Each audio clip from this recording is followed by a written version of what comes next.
The day my aunt told my children that their mother never amounted to anything was the same day I decided she had exactly 60 days left in my house. Let me say that again so it lands the way it should. My house, the Victorian on Maple Street that she had lived in for 8 years, the house she hosted dinner parties in, the house she used as proof of her superior life decisions, the house where she looked down on everyone who dared to dream differently than she did. It was mine. Every single brick and floorboard of it, and she had been writing me rent checks every single month for nearly a decade without ever once realizing that the niece she called a failure was the only reason she still had a roof over her head.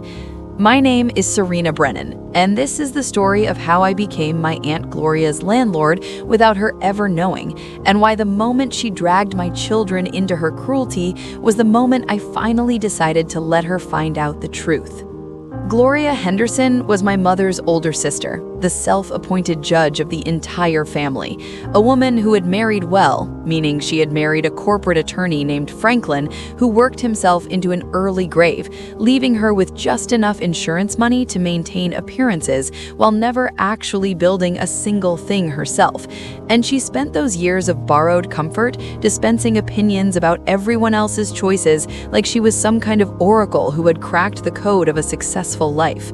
My mother, Gloria's younger sister, had committed the unforgivable sin in Gloria's eyes of marrying for love, choosing my father, a high school music teacher, over financial strategy, and Gloria never forgave her for it. Not once, not even at the end.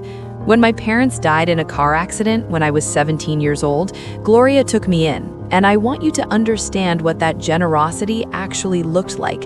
It looked like 3 years of being told I was a burden, a charity case, living proof of what happens when women choose romance over practicality. And every single time she looked at me, she saw my mother's mistakes staring back at her, and she made sure I knew it. "Your mother could have had anyone," she used to say to me. Instead, she picked a man who couldn't provide. Look where it got her. And she would say it with this particular satisfaction in her voice, like my parents' deaths had somehow vindicated her worldview. And I absorbed all of it, every word, every dismissal, every carefully aimed cruelty, because I was 17 and I had nowhere else to go. But the day I turned 18, I walked out of that house and I never asked her for a single thing again. I had a camera my father had given me for my 15th birthday, a DSLR that had become my escape from everything painful, and I had a stubborn, quiet belief that the thing Gloria called a hobby for people who can't do anything useful was actually my future. I worked as a server, a retail clerk, a house cleaner. I shot weddings for free just to build a portfolio. I assisted established photographers for almost nothing, just to learn their techniques. I entered every competition I could find.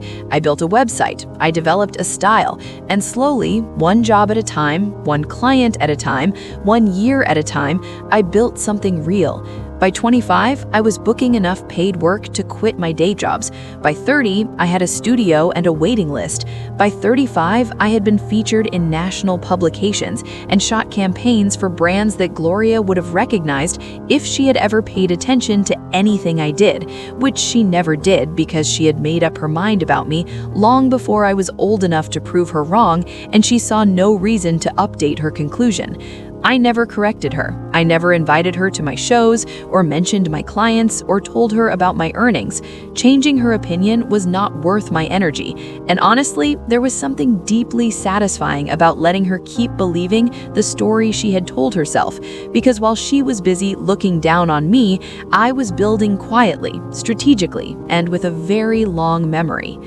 The real estate came almost by accident when a client who couldn't pay for her wedding photography in cash offered me a partnership stake in a property she was renovating instead, and I took it, and I learned, and it turned out I had a genuine talent for identifying undervalued properties in neighborhoods about to appreciate.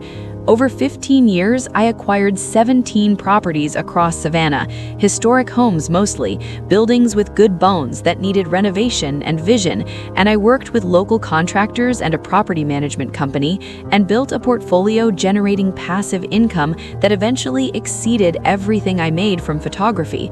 And then, 8 years ago, the Victorian at 4521 Maple Street came on the market. I recognized it immediately. Gloria's house, the house where she had hosted her dinner parties while criticizing my mother's memory, the house where she had spent 3 years making me feel worthless, the house she always held up as the physical evidence of her superior choices. What Gloria didn't know, what almost no one knew, was that Franklin's insurance money had run out years earlier, and she had been living on credit, refinancing repeatedly until the debt exceeded the equity and the bank foreclosed. The auction was private. I bought it through an LLC with no connection to my name, and then I offered Gloria a lease at below market rent, handled entirely through my property management company. She had no idea. She thought some anonymous investor had purchased the house and generously allowed her to stay.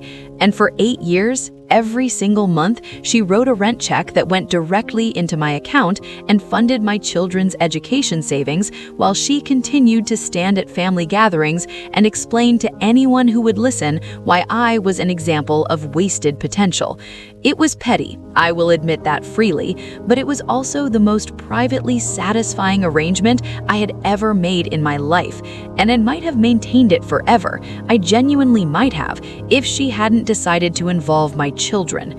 My son Marcus was 11 and my daughter Ela was 9 when my cousin, Deborah, Gloria's daughter, arranged a visit while I was away on a photography assignment. Just a few hours, she told me. Mom wants to see the kids. She's mellowed with age. She had not mellowed. She had simply been waiting for a new audience. Marcus and Ela came home that afternoon with red eyes and trembling lips, and they told me everything, how Gloria had served them cookies in her parlor while explaining that their mother wasted her potential on taking pictures, how she described my teenage years as a cautionary tale, how she urged them to choose stable careers, not creative fantasies like their mother, and how she had looked at my babies, my children, and told them that their mother never amounted to anything. Ela whispered it to me like she was afraid it might be true. Mom, what does that mean? Why did she say that? And I held them both and told them that some people say things they don't understand. And then I walked to my home office, closed the door, and called my property manager. The tenant at 4521 Maple Street, Gloria Henderson, her lease isn't being renewed. 60 days notice, everything by the book. And when he asked if I wanted the property owner's name mentioned, I said, not yet, just the standard notice, because I had a plan and I wanted to deliver it in person.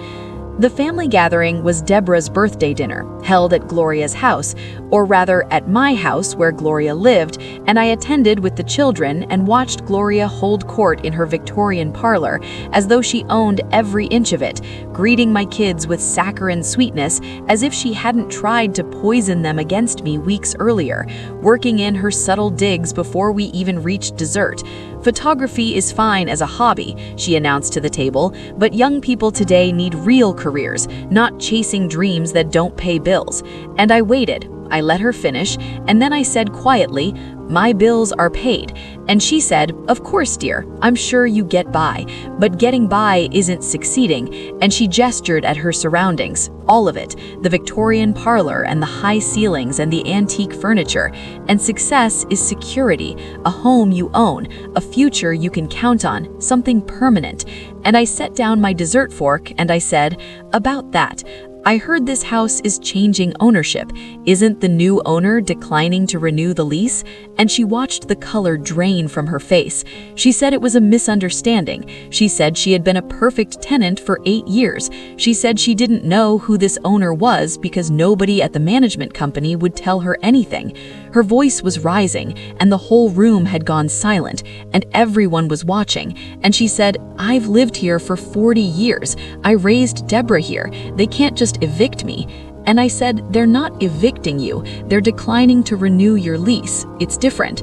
And she said, it's the same thing. I'll have nowhere to go. And then I asked her if she remembered what she had told my children. The silence somehow deepened even further.